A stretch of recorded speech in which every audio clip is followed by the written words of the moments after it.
Hey guys, and welcome to GameRomp Easy Mode, a chill and easygoing podcast where we talk about games and, other game-related stuff. I'm here, as always, with Deanna. And I'm David, and we're going to talk about games, as we usually do, of course. You okay? Yeah. Damn, you threw me off with that. You know what? It's fine. We're just going to keep going. This is chill. We're not going to worry about too much. You're going to hear some warts. Is that a thing? Is that a phrase? Some warts? No, there's a phrase. What's the phrase? Warts and all. Anyway, whatever. Games and how they make us feel. They sure are a thing. Yeah. So we played some new demos, I guess, from the Steam Fest that we finally got around to. Yeah, so there's like the one game that we both played, and then did you play any other demos? Because I did, but... Okay. No, I didn't. So we'll just discuss the one demo that we both played. Yeah, it was Dungeons of Hinterberg? I believe so, yes. It was not the game that I thought you were talking about last time, so... Oh, interesting. I was way off the mark. I wonder what game you were thinking of. I think it was supposed to be one of the Nordic countries in like a horror game. This is not a horror game. No, I'm not. Somehow I don't feel like I'm really that into horror games anymore. Other than Silent Hill. I'm not even into Silent Hill because of the horror. It's just kind of like a thing that's also there, but like just the stories. But I don't know, that's probably a lot of games. People play for the story, but anyway. So yeah, why did you want me to play this again specifically? I didn't want you to play it. You said you wanted to discuss a game. I thought you said something about like, oh, this is like Monster Hunter, or... No. There was something about this demo. We watched it during the one of those presentations. I don't remember which one it showed up in. And I just remember, I think I followed the people that were making it back on Twitter years and years ago when Twitter was still Twitter and not such a, cesspool. And I remember seeing the art and thinking, oh, this looks kind of cool. It's like kind of like a Zelda game or an action adventure game with some cute art. And they finally put out a demo, so I'm like, yeah, sure, let's play it. And so that's why I wanted to play it. I don't remember trying to sell it to you as Monster Hunter, because it's not Monster Hunter. Yeah, that's why I was kind of confused when I was playing it. I don't know. Maybe I got it confused with something else, that's fine. We're all confused sometimes. A lot of the times. I'm always confused. I am in a constant state of confusion. Anyways, so let's see. There was... now you said something about like it's like Zelda? Well, yeah, it's like it's a third-person action adventure game, right? It's got some slight RPG elements, and yeah, I had known that's what it was going to be. Out of all the feelings I got from that demo, Legend of Zelda was not one of them. You know what I did feel like, though, in the beginning? Was it gave me vibes almost akin to Mario Galaxy. Oh, in the beginning? Because that Mario Galaxy stuff doesn't happen until, like, midway. Well, okay, not in the beginning. You know what? Let's start from the beginning. Because, okay, you play as this girl, and she's in this, like, vacation town in, like, some European place. Hinterberg. Where would that be? Is that Germany somewhere? I don't know. Well, they did mention Helsinki. Oh, so that's okay. That's which one? It doesn't matter. Norway, Sweden. We're Americans. It's all a blur over there for us. I'm sorry for any foreigner listeners. I'm sure they would also have that problem if we're like, hey, we're in New England. Can you pinpoint us? It doesn't matter. We can all empathize with each other that the world is a big place and confusing and scary. Okay, but they did mention Helsinki, so like my thought is that this supposedly like takes place in the actual world, since they brought up like real cities. It does have like real folklore. Yeah. So that's interesting. So basically you're vacationing in this like scenic European town, or it's, imagine a European town. That's what you're getting. Except the twist is there's people go to vacation there because there's dungeons and monsters you can fight, I guess. So that's where you kind of start the game. You start off talking to some lady, and Alex. Somehow I remembered her name, but yes. she does this really cool like intro pose animation thing, which really took me by surprise. And then you get to pick your location, but because it's a demo, we only get like the snowy mountain area. Yeah, actually that, I mean, maybe it's not a huge thing, but there's 2 areas before the one that you get to pick. Yeah. I don't know why they introduced you to a middle area. Probably because the two other ones are like super tutorial-y, is gonna be my guess. Yeah, but this is a demo. Shouldn't that be super tutorial-y? You know, that is a conversation that would be very interesting to have, because like if you think about it, yeah, wouldn't you want to start your game in the tutorial to teach people? But if you're starting the demo past that because the tutorial area is boring and not interesting, does that go to show that we don't really need those kind of stages to begin with? But then at the same time, wasn't this already kind of giving you a tutorial? Yeah, I mean it does explain some things. Yeah, and it's not really that complicated anyways. You attack, you heavy attack, you dodge. You have like 2 skills, I guess. 2 main ones, yeah. I guess maybe more when I noticed you playing, you had like, because I remember the spinny attack, like one of the attacks you like go into like Beyblade mode and you're just spinning around. Yep, that's one of the basic ones, I think. And then the second attack I had was like a jump attack. Yeah, so I think that was what they gave you as default. I ended up going in and changing those. I didn't even know you could do that. Yeah, I forget if it was the charms or something else, but yeah, I ended up using something that's like a rain or something. Yeah, like hail. I remember glancing over at your screen when you were playing, and I saw that, and I was like, whoa, that looks really good. It looks way better than that dumb jump attack. Wow, harsh. I mean, just in how useful it is, because I remember using the jump attack a few times and you just miss. I missed so many things. Yeah, that's because she doesn't really track her targets. She just kind of does it. You can track your targets, though. With the jumping attack? Well, no, I mean target. Did you? I mean the jumping attack. It doesn't seem to track. Like even if you're locked onto something, I guess like, I didn't really. You kind of jump past them. Okay. I don't know. Maybe I just didn't explore that enough, but. Yeah, I went through all the menus because I was like, oh, I found some additional weapon, but it had goo on it. And I guess later on you can take the goo off, obviously. Yeah, I never figured out how to do that. Maybe it's something like back at town. I imagine it's like a kind of like a pseudo legendary system where like you have to identify the items, kind of like in. Yeah, that's kind of what I figured as well. But anyway, yeah. So you start off in the mountains. You go up and you meet some like nerdy old dude. Kind of remind me of like Elmer Fudd. Oh yeah, it's just a professor guy. I like I like the look of that character. I like the look of a lot of the characters. I think the game is visually pretty good mostly. I was kind of surprised that you were okay with the look, because it looks like a lot of the other games that use the same. I don't know if it's a filter or just a texture. Well, type. I mean for the characters I think look fine, but yeah, there is like some. I guess it's a filter where like a lot of the things have kind of like an outline, but it's not like traditional cell shading. I think I've seen this used before, but like not in any game that I've actually played.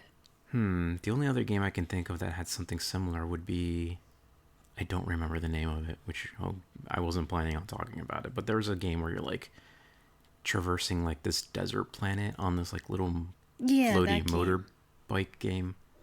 So it seems like the same style. I thought you didn't.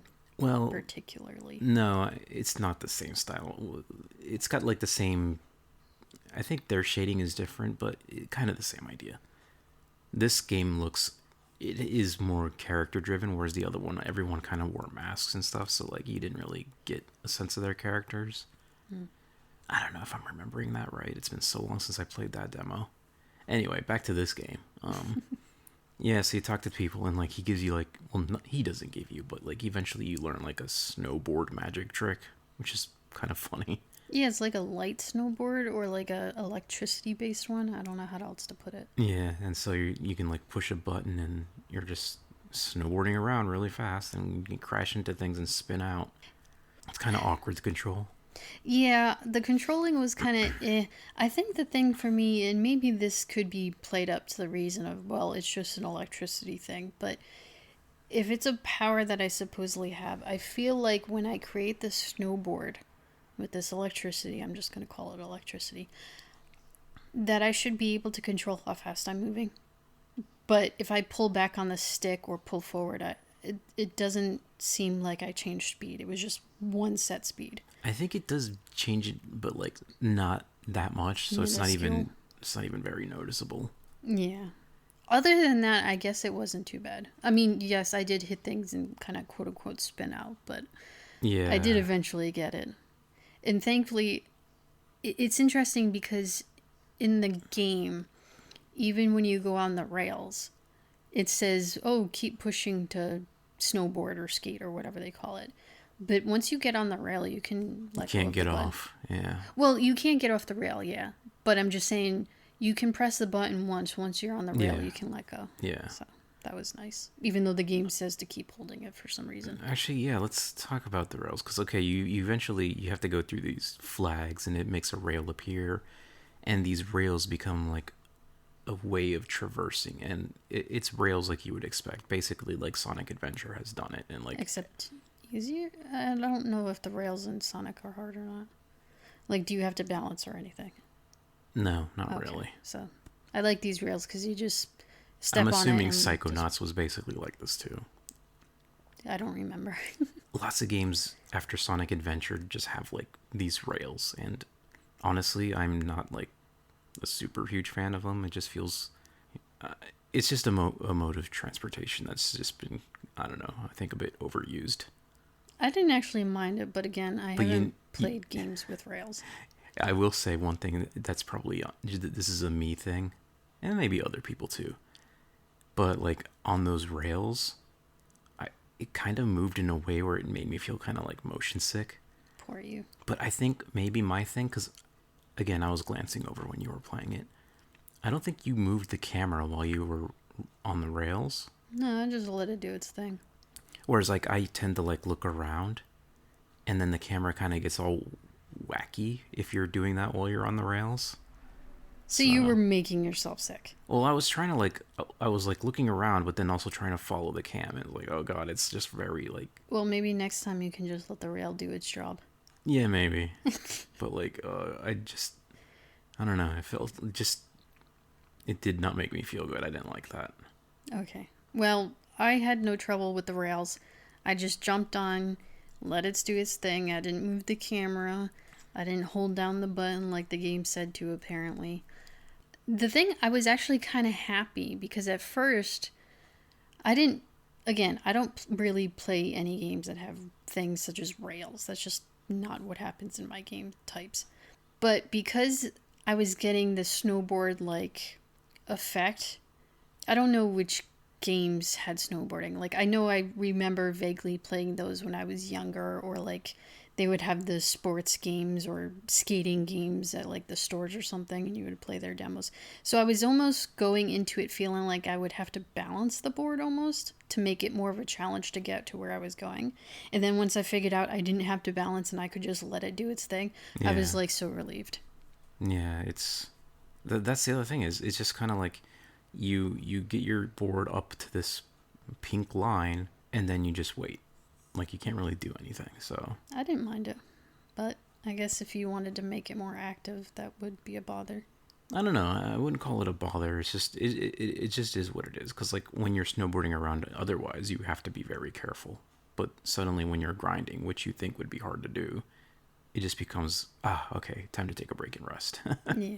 But I think that's kind of like, again, that's kind of how Sonic Adventure had introduced rail grinding, and, like, it's just become a thing for a lot of games to do that now. It's like, oh, now you're on this thing, just enjoy the ride. Whereas, have you played other games other than Sonic that does this? Well, I know Psychonauts did that too, right? Psychonauts had rail grinding, and even I didn't even really play. I guess, again, it's been so long, I've completely forgotten. But then when I think back to like the old days when I would play like Tony Hawk's Pro Skater, yeah, you did have to worry about how you grinded on that. Yeah, I think that's where I was coming from. And then there's also games like Jet Set Radio, where it's like you can grind on things just like in Tony Hawk, but again, it's just like, oh, now that you're on here, it's auto mode. Yeah. So like in that game, you would be grinding on like telephone wires or or fences or whatever. It doesn't matter. You're not going to fall off. So it's just easy. I don't want to say easy mode, but for lack of a better term, like I mean, that works for us, doesn't it? you basically get on top of the thing you're grinding, and like it's just a free ride. And that's fine. I don't want to get into a whole big rant about that, but yeah. But anyway, so you're up in the mountain, and eventually you're snowboarding around, going through caves, flipping things with your laser hand, which for some reason flipping things? Yeah, you get your magic powers that you learn. Oh, because of the buttons, right? Yeah. Sorry, I don't know, I was thinking environmental things, and I'm like, I tried to burst up the crystals and nothing happened. So you get the magic skateboard or snowboard, but then that same power up also gives you magic laser hands. Yay. So you use that to flip switches or whatever you want to call it. Which the switches are like painfully obvious. Yeah, they're like big floaty things in the sky or the walls. There's also the eyes, which that comes later, but yeah. That did give me feelings of Legend of Zelda. Eventually you make it into this to the end of the mountain, and there's like this magical door. And that's the dungeon, and it's got like a difficulty thing on it. It's like, oh, this is about my difficulty. So she goes inside, and that's when it gets all Mario Galaxy. Okay, fine. But yes, Mario Galaxy was the thing. 'Cause, like, you start off, when you go through the magic door, which, okay, here's another reference, made me think of like the Minecraft portals. The portals, yeah. Okay. Because it's just purple, it's wiggly, whatever. Yeah, I mean, lots of games do portals, but I get you. Yeah. So you go through, and then you end up on this little section that's like snowy, and it looks like there's a drop off because right in front of you is just like rocks and stuff you can't climb over. But there's one part, and it feels like you're going to drop off, and then you move, and that's where it gets the Mario Galaxy kind of feeling because it just rotates with you. Yeah, because like... And then suddenly you're almost like upside down, and it's like, what the fuck's going on?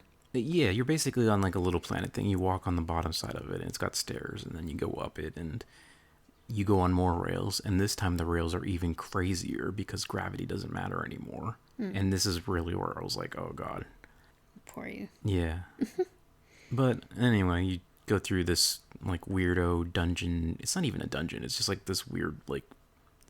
It's like another universe. Yeah. Because you're literally going to other planets. Because when you hear dungeon, like...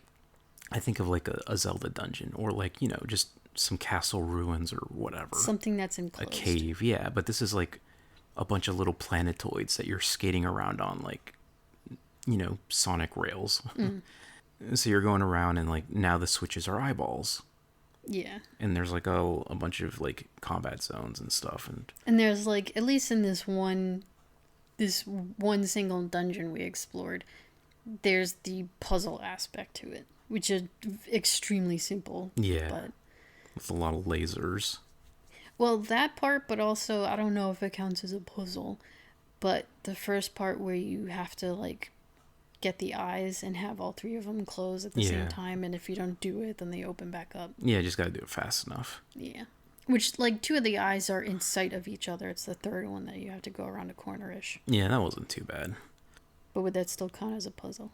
An environmental puzzle, I guess. I mean, it's simple, but for, just lack of a better way of phrasing it, sure, we can call it a puzzle. This is very condescending, but I'm just imagining like a baby with the that toy with it's got like the different shapes, and the baby has to put in the square goes into the square hole, the circle goes into the circle hole. That is a puzzle on that level. So I wouldn't really call it a puzzle, but it's just a thing. Yes, you find the 3 eyeballs, you hit them. And you have to make sure you do it in a time limit. Yeah, sure. So you open it up and you go in there. What's the joke with that baby toy? Like, everything goes in the circle. I don't know. I'll have to show you later. Anyways, yeah. You go through the dungeon, do a couple puzzles like that, open a few chests. I think I found like a sword at some point, but... Is it the one that was covered in goo? No, there was another one too. I thought I did, but then I went into my inventory and the inventory system is kind of not great. Really? In my opinion, yeah. Because, like, okay, unless there's a shortcut key, you have to hit pause, then you have to like toggle over 3 spaces to the equipment, then like toggle down. I don't know. It felt very clunky, and like to find the things that I needed to do was kind of. The only critique I have about that was that the key to get over in the first menu was different than the key to get over in the second menu. But aside from that, I guess I didn't have too much of an issue with it. Yeah. Anyway, so that dungeon goes on not for too long, and there's a bunch of combat encounters, and the combat in the game I thought was okay. I mean, it wasn't bad. I was getting used to it. Yeah. I did goof up at the last boss battle a little bit more than I did goof up in the past battles. Because in the past battles, I got hit a couple of times, but I guess there's regeneration or something. So by the time the battle finished, I was like completely full. And by the time the last battle happened, I was like at half-life or something. Yeah, I think you had healing items too. Did you use any? Yeah, I think I only used them in the last battle. Yeah, I think that's kind of how it turned out for me too. They're basically little goblins. And some goblins have like a magic shield, so you have to use your like laser hand on them to make them vulnerable. Is that how you do it? I think I remember the shield, but I think instead of using my little magic laser power, I kind of just skateboarded away from them and then waited until they stopped using the shield, and then I just attacked him. Oh, interesting. Because the tutorial said, like, these guys are covered in magic, so use your magic to disable their shield. I mean, I tried to read the tutorial, but I probably forgot it instantly, so... Nah, it's okay. Yeah, there was, like, the one little dude with the shield, and he was just a bigger goblin. Later on, you ended up fighting, like, kind of like a wizard guy. I think he was the final boss of the dungeon. I guess, yeah, I would count as, like, a wizard dude. And I say final boss as if he's, like, had a name or, like, a health bar or anything. He's just another enemy, except he takes longer to kill. Yeah. And, yeah, it's like you fight this wizard-looking dude, and you still have to fight all the little goblins, too, and they summon more. And he was kind of, annoying in the sense because, he's a wizard. He's far away, and he shoots stuff at you and, like, eventually teleports away. It's just kind of like a long, drawn-out battle, and it's fine. The only thing... Okay, so this is going to come back to the little boss goblin guy. But there's something that bothers me about 3D games where I can't jump. Yeah, this is very like Ocarina of Time, where like you auto jump at edges, but not in the game. Yeah, that was kind of like whatever. But back to the boss fight, when he does the little, like, he builds up a shield and then shoots it out and it, like, goes around him in a circle. Yeah. The fact I couldn't jump over that really was annoying. Because it looks like a 2D thing on the ground. It's not like a body high wave. It's literally like a 2D thing on the ground. So it looks like in any other game you could jump over it. Yeah. In fact, yeah, there was a boss, and I won't get too much into this. There was a boss in Genshin I had recently fought that had that exact kind of thing. It's like, oh, there's waves along the ground, but you can just jump over them because that's kind of what you're supposed to do. Yeah, but so here not it's like being able to is like, oh god, come on, why? you just have to like run away and it stops at some point. Pretty much. Anyway, but aside from that, yeah, you beat the guy and then that's it. You like stamp your handbook and you're done.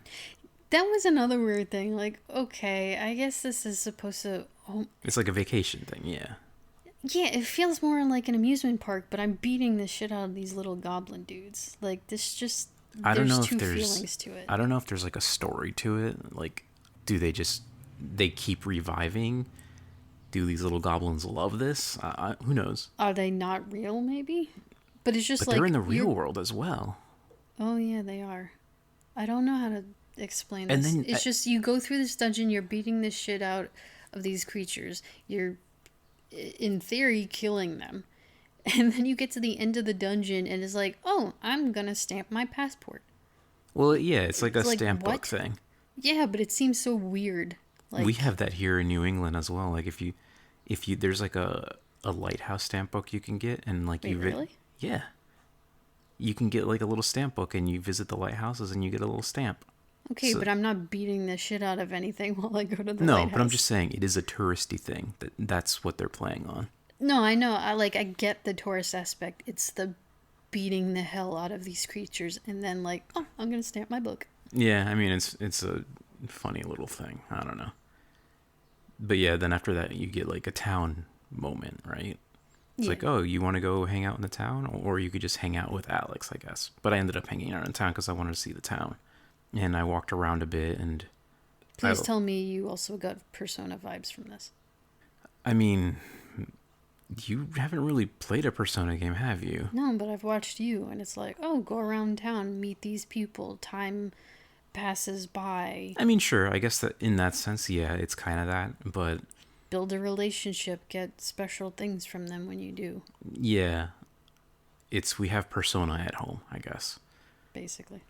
So I think I ended up talking to, I went around and I saw everyone up close, and I'm like, okay, this is definitely a quote unquote special person you can talk to.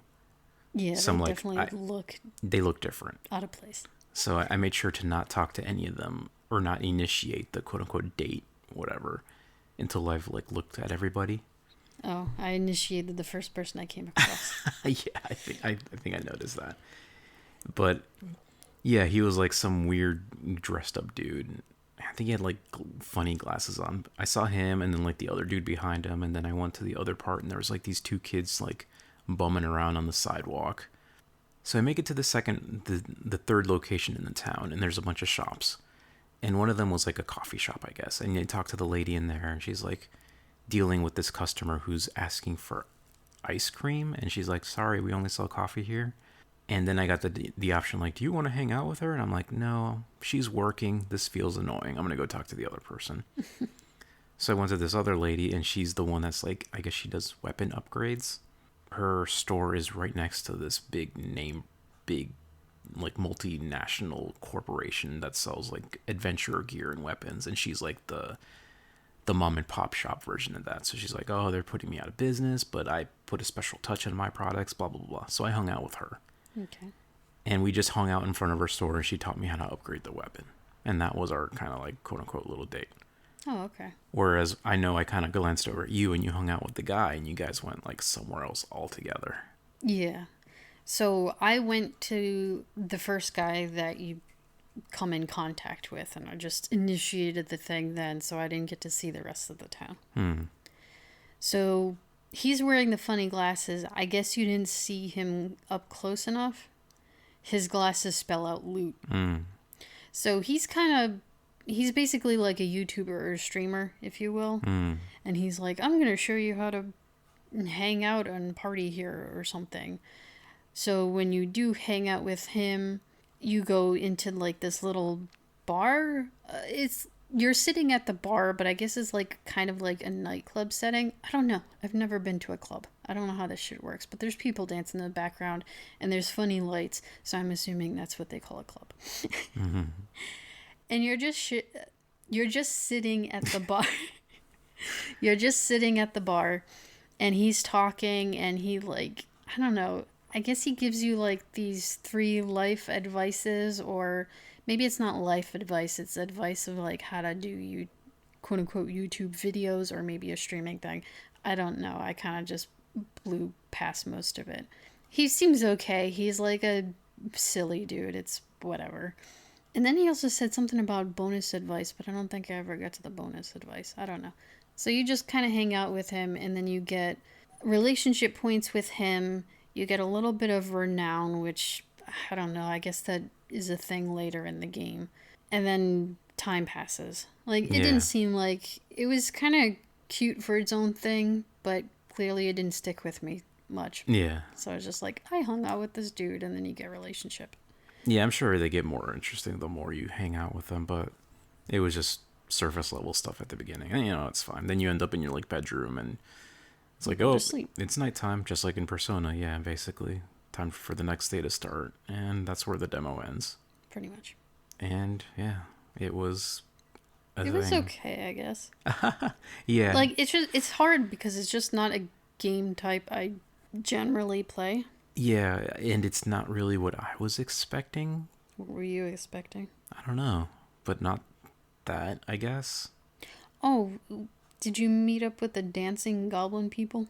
Yeah, that was in the beginning of the game. That was interesting. I think it was more like the music, but also just like the repeating dance moves of people in the background. I noticed that too. There was something about the way the background dancers were dancing that really just I did not vibe with. Well, I don't vibe with dancing in general. But It yeah, always makes me uncomfortable. you meet these 4 people and they're dressed up like the little goblins and the folklore monsters. And they want you to sell them monster parts. Yeah. But like 2 of them are talking to you and then the other 2 are just dancing. And they're in this dance loop that is just, as I watch it, I'm just like, I don't like this. I don't want to look at you. Can you go off my screen? I don't know. That, that's a me thing too though. And this is a side rant, but whatever. That's what this podcast is about. I've never really been one for dancing in real life, but also dancing in video games, which is funny because, like... Do you mean you don't want your characters to dance, or...? Well, not so much that I don't want them to dance, it's just that I don't find that interesting. Like, even think back to the days of World of Warcraft, right? And everyone would, like...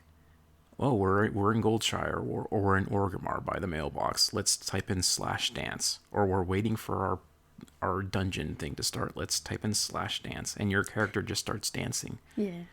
People absolutely love that shit. You see your orc doing the MC Hammer dance, or your blood elf doing like the Britney Spears dance, whatever. Oh, I forgot those are actual dances. I'm just thinking, oh, I remember the orc shuffle dance. Yeah. Yeah, they're real dances. I forgot.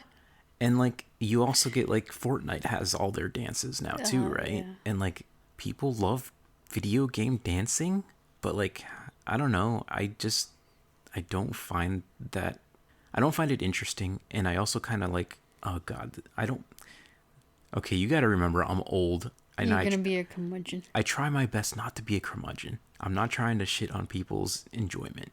If you like dancing, that's amazing, and I'm happy for you.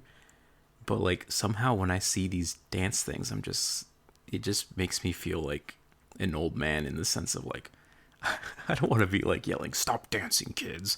But like, I'm gonna go over here to this corner instead. I don't see the appeal in it. I don't want to say it makes me feel uncomfortable because that's not the feeling I get. It's just like, man, I don't know. There's something wrong with me, I'm sure, but like.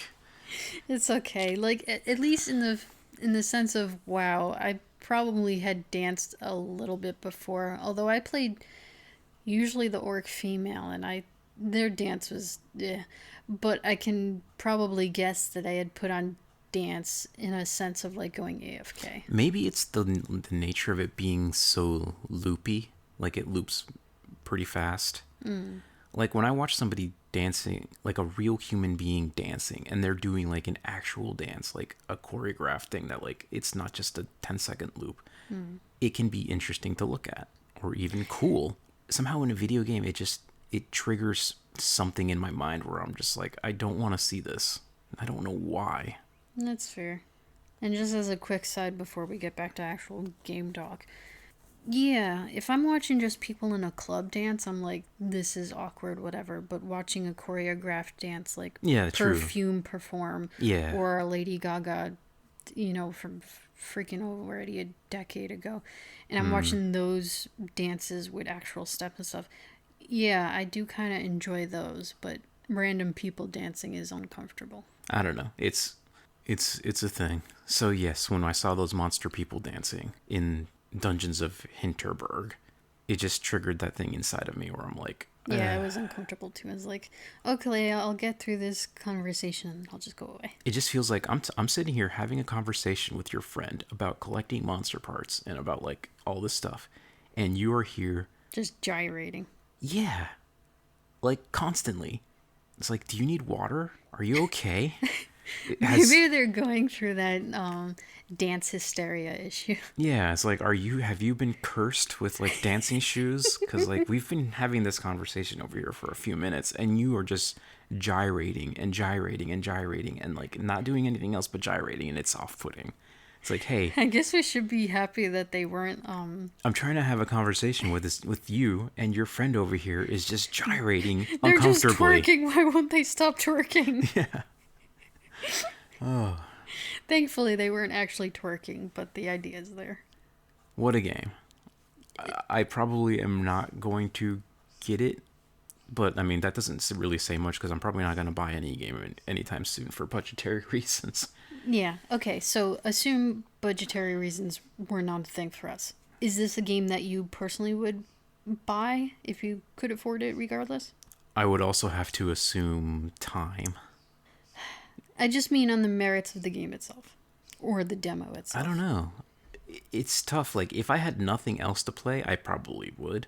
But in a world where I have other games that I want to play, this would probably be on a lower priority for me to get to. That's fair. It's hard. Like, I feel like the adventure in town and building friendships is something I could see myself doing. I guess the battling would be okay-ish. It's just, again, it's hard because this is just not a type of game that I tend to play. But Is I what can't say I wouldn't ever not play it. what is it about it that doesn't? Is it the combat itself? Would you, for example, play Persona, because Persona has that kind of thing, except it's a turn-based RPG? Would that be better for you? I don't know. It's weird because the games I've played recently don't. You just don't like combat games. I don't want to necessarily say I don't like combat games. Because, like, Thousand Year Door was fine. Yeah. And RimWorld technically has its version of combat, but it's not great. I don't know. I think my problem is I just need to try different types of games. And That's I think fine. going through this podcast will help me do that. Because I'll need to give myself, something to talk about. Yeah. You've been more exploratory in your gaming lately than I have been, that's for sure. Yeah. So, who knows? Maybe sometime in the future. I would, and you know what? Now that we've talked about it briefly, Persona, I would be interested in seeing you try. We do have them, right? I think I own Persona 5 on Steam. I don't own 3 or 4. I own 4. But I've seen you play those. Yeah, but those are on like the PS2. Oh, gotcha. Okay. PS2, can you believe that? Holy cow, that's ancient. But Damn. yes, I don't actually own them on Steam, and I don't even have the discs anymore, obviously. We don't even have a PS2. Yeah. And I don't think does the PS3 have backlog or backwards capability? The original PS3 did. I think they eventually removed that. Wait, no, is that Which true? Which one do we have then? We have a the chunky PS3 boy. and we have PS4.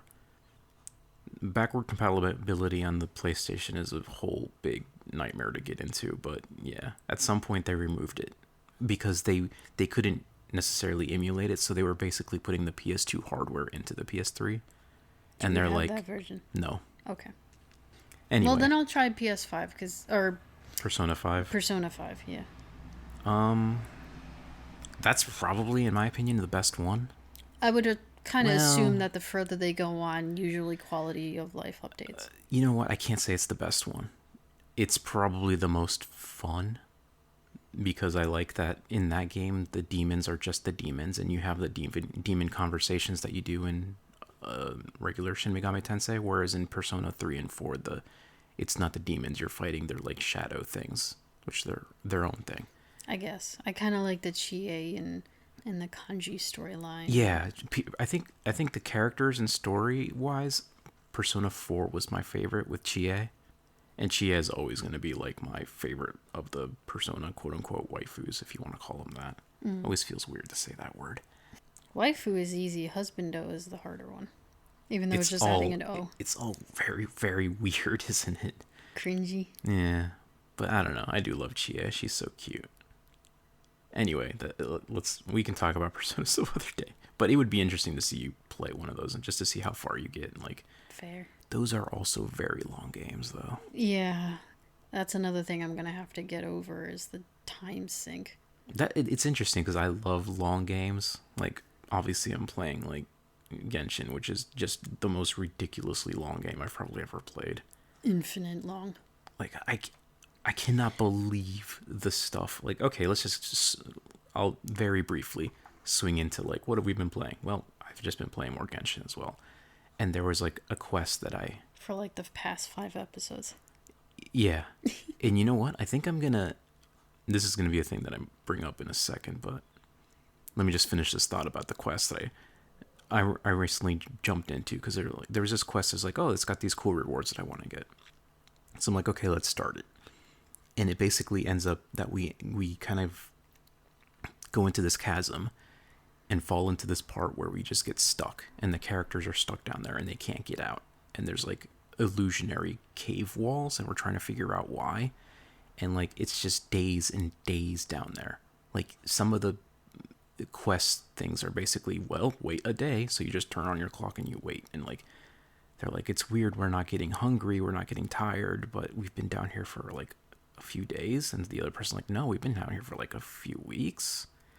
And it's just this whole thing, and it's very long, and it does get kind of tedious in the sense of like, God, we've been down here forever, what the hell's going on? And I feel that too as a player. It's like, oh God, I don't want to do this anymore, can we stop this? So I just like kept going through it, to finish it. And it's interesting that the game was like, the characters were also like, this is taking forever and we're stuck. And eventually there's some like mini time travel stuff with this like magical doohickey we find, and whatever, it was fine. Eventually it's done. And it had a satisfying ending with some, interesting, cute little stories about some guardian deity thing or whatever. And it's fine. I liked it. But it was also interesting in the sense of like, this is taking forever and we're stuck down here. But the characters are also going through that. And it's like me as a player also feeling that is kind of a weird thing. Like, you usually don't get sucked into your character's feelings that far. I don't know. It's like the game has made this feeling of we are all stuck down here. It's taking forever. And it hits so well that like also me as a player was feeling that fatigue. But I don't know if that's a good thing necessarily. Because like, do you want to be fatigued and annoyed when you're playing a game like that? But like, I guess maybe if it only happens once. Yeah. And not like continuously. It was interesting. It was good. I'm just glad it's done. But I will say, since you brought it up, like, oh, you've been playing this one thing forever. Playing through that yesterday made me think, like, this was like 3 or 4 hour long thing, ordeal. But again, I have not paid a single penny for this game. And like the story they told down there could have easily been like an indie game. Like just change the characters, change the location, and the story could have been like an indie game. And it makes me think, like, how much content could I wring out of this game? Like, if it were a towel soaked in water and I'm in the fucking desert, I'm gonna wring out every last drop. Well, I'm in a budgetary desert right now. Like, how much could I wring out of this game, I wonder? So I think I am just gonna keep playing it and just make a note that I started playing Genshin again like a couple weeks ago, maybe like a month ago or so. Do you know if there's a timer in the game? I'll have to look. Because I know with WoW you could put in like /timer or something and it would show how many hours and days that you've put into the game. I should look into that, yeah. Or if this is going to be like a casino type of thing and they don't want you to know how much time you've put into this. Yeah, because the interesting thing about it, okay, it's I guess you could call it a live service game because it's constantly being updated, right? Yeah. Kind of like Fallout or WoW or any of those games. Well, WoW, not really, but... And Fallout 76. Yeah. It's like, because of the nature of those games where it's like you don't just buy it once and you get like a 10, 20, 40 hour experience. They keep updating it. Because this game has been just constantly updated and it's all free, there is just an insane amount of content in that game. And it's interesting because like it is pretty good content. Like a lot of these quests are voice acted and they have interesting stories. Like, I know you're kind of like in the beginning where it's not that interesting, but like later on they do have interesting stories and characters. So it's like they aren't half-assing it. So, yeah, like making all this content is not cheap. It's not free. Exactly. It's paying voice actors. It's paying the musicians to make the music. It's paying people to make the story. So it's interesting to see just how jam-packed they can make this world. And I kind of like, if I'm playing a game that I really love, I sometimes get the feeling of like, oh God, I'm sad that this is ending. Like I got that feeling even in Persona 5, for example, since we were just talking about it. That game is long as hell, but at the end of it, I had a bit of fatigue, and I'm like, on one hand, I'm like, oh, I'm glad that this story is ending, but then on the other hand, I'm like, oh God, I'm going to miss these characters and miss adventuring and miss, fighting with them. But a game like Genshin is like, well, we're just going to add more stuff. There's going to be this new country. There's going to be all these new characters and new stories. And it's like... You don't have to leave your characters yet. It's kind of interesting in that regard. Like, how much can you guys just jam into this huge ass world? So I think I'm just gonna have a little experiment with myself, just because it's free and I like the game anyways. I'm gonna see how long it takes me just to get through basically my backlog. And considering I haven't played since, like, I think it was 2.7 and it's currently up to like 4.8 soon. Oh boy, there's a lot. And you know what's even crazier? In about, I think about a month and a half or so, they're releasing version 5.0, and that is going to bring in a whole new country. Jesus. So, like, I still am, like, halfway through the India area. I haven't even touched Fontaine, which is, like, France, I guess. I haven't even made it to the desert area of Sumero, the India place.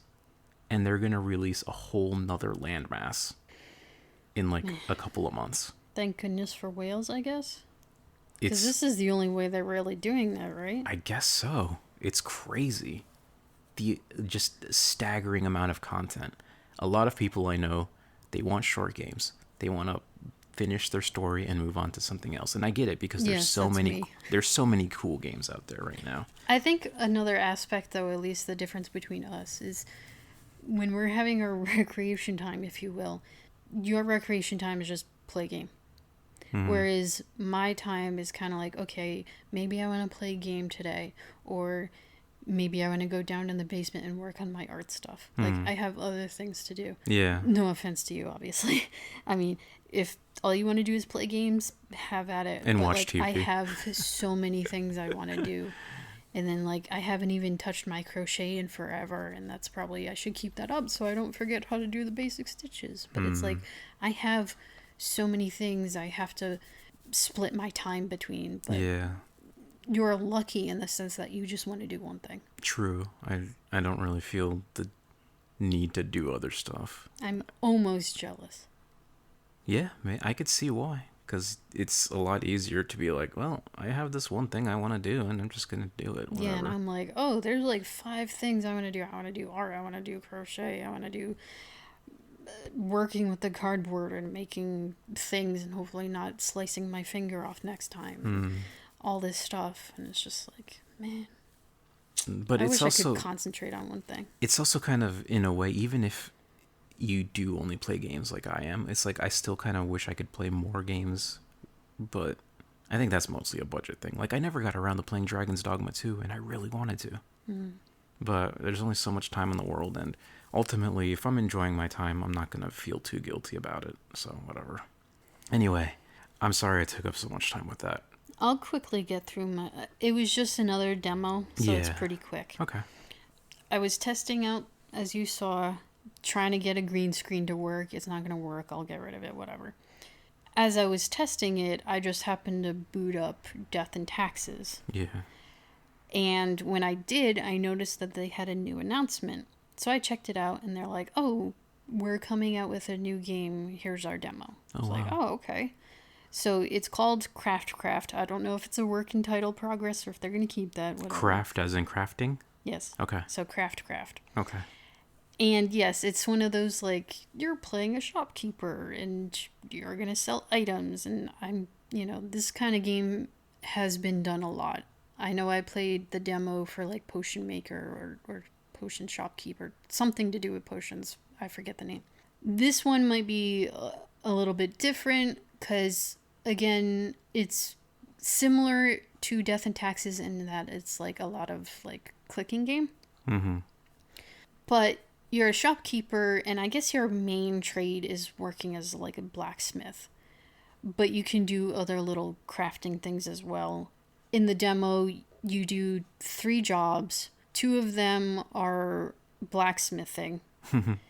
But the second one is interesting. You're like, this customer comes in, she's a high-end person from, like, the big city or something, but she's so sick of their perfectly made craft items from, like, this big conglomerate or something. And she's like, oh, I want some, like, one of your trash items, basically.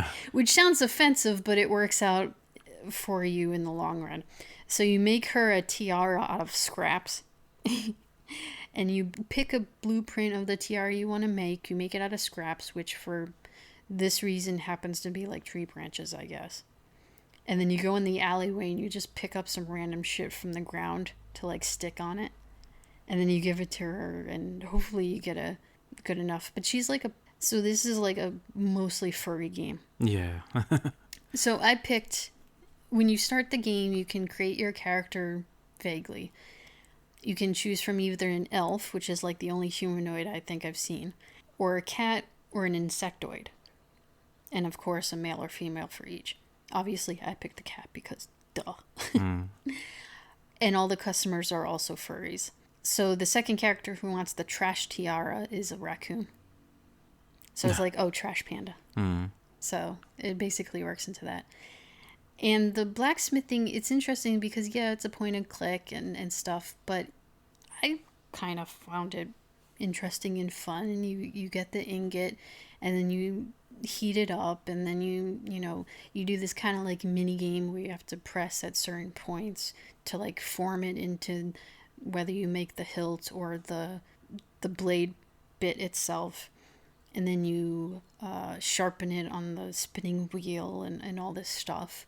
And I thought it was kind of fun. Obviously, furry stuff does not bother me in the slightest. So, yeah. What I did look forward to, even before starting the game, was just I really did enjoy the voice acting in Death and Taxes. So I was looking forward to the voices in this game, and for the few that they did show off, especially the first customer who's like an older farmer who was a badger. I really enjoyed his voice. So like, if you have a thing for voices, I think this game is going to do really well. That's good. Because Death and Taxes did really good with their voices. So, I don't know. I look forward to it. If one day I can afford it or whatever, then yeah, I think I would probably buy this because it's like point and click, quote unquote adventure, but like a crafting game, and there's probably going to be more crafting in the future, and it'll be interesting to see if you can customize your shop or not, because customizing is always fun. The only thing that got to me was the name of the game, but yeah. Even if they keep craft, I would probably still play it. And this again is probably something more up my alley than Dungeons of Hinterland. Or Hinterberg. And no shade towards Dungeons of Hinterberg. We all like our different games. It's fine. Yeah. So even if I don't like a game, it's just because it's not a game I'm used to playing. It's not that it's necessarily a bad game. And this is the fun thing about talking to you about these games, because it doesn't sound like the type of game I would probably play. But it's interesting how like you're so into it, and then like I'm into these other games, and you're like, oh god, I don't want to play that. So well, yeah, I mean, you say that, but now I'm playing a little bit of Genshin, so maybe I guess we'll see how far you get into that. Yeah, and I did enjoy how the different people, I guess, I collected. I don't know if that's how you want to put it. I did enjoy the witch lady with the electric attacks and stuff. I wasn't good at using her, but I enjoyed it. Yeah, she's tricky. Although she has some boob physics, but that's just me. Yeah, she also has... Well, back in the day when like the game was new and there wasn't a whole bunch of characters, she was one of the fan favorites for that kind of thing. Because of boob physics? And apparently the way she talks or makes noises when she climbs up the walls, at least in the Japanese version. I guess I haven't tried that. Yeah, well, don't bother. Oh, jeez. Anyway, yeah, I just kind of hope that if you do play it, I hope that you're able to... There are 2 story quests that I would be interested in seeing your reaction to. Have you met the little bard yet? No. Okay. I think I went to like the 4 wind dungeon things, collected the guy, the wizard lady, then I went back to town, and then I think I stopped because I was doing this during gaming that's night, fine. So I couldn't pay attention. I won't go too far into it because I know we're tough on time, but like the little bard guy, he has a story quest after you complete the main story of this area.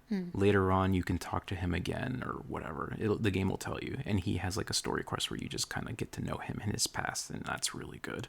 Okay. And then there's another one when you get to the Liwei, the Chinese area, which is the next area.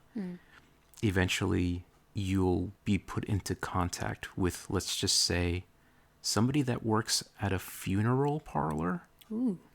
And his story is also really good. So if you do those two things, I would be interested in seeing your reaction to them. Especially Well, you mentioned funeral parlor, so my interest is piqued. And his English voice acting is really interesting. I would be interested to hear what you think of his voice. Okay. I think he's really cool. Anyway, I won't go much more into that, but yeah, I guess we'll see. Anything else? That's good for this week. Yeah, I guess so. We sure did talk a lot. We also a lot of dead air time, so we'll see how that works out. Yeah, hopefully you have enjoyed hanging out with us and hearing us talk about all this dumb stuff. You know what? Maybe I'll say this again some other time, but like, we listened to our podcast the other day and I fell asleep during it, which I think is perfect because that's what I want to happen.